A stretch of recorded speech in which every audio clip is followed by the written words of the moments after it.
Nawr ydym yn mynd I fwrw golwg ar y nodiadau canllaw Hyfywedd. Noder bod hyn yn berthnasol os ydych yn cyflwyno safleoedd preswyl neu gyflogaeth yn unig. Gallwch weld y nodiadau canllaw Hyfywedd yn www.npt.gov.uk/cy. Ar y dudalen we hon, mae cyfres o fideos sut mae hefyd I helpu I gyflwyno'r wybodaeth Hyfywedd. Gallwch ei gweld yma.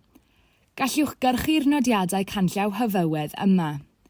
Mae rhain yn darparu gwybodaeth gefndir a chanllawiau i'ch helpu gyflwyno'r arfarniadau Hyfywedd a'r datganiadau Hyfywedd lefel uchel cysylltiedig, esbonio ymagwedd y cyngor at Hyfywedd a darparu gwybodaeth ynghylch y strwythur ffïoedd ar gyfer y model dychynoldeb datblygu, DVM.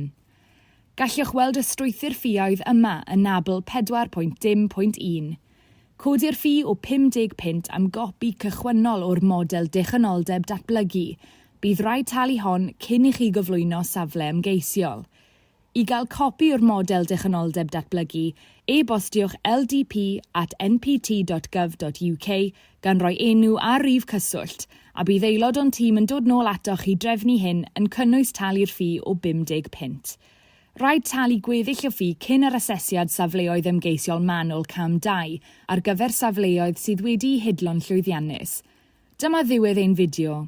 Gweler ein manylion cyswllt os oes gennych ragor o gwestiynau neu rydych angen mwy o wybodaeth.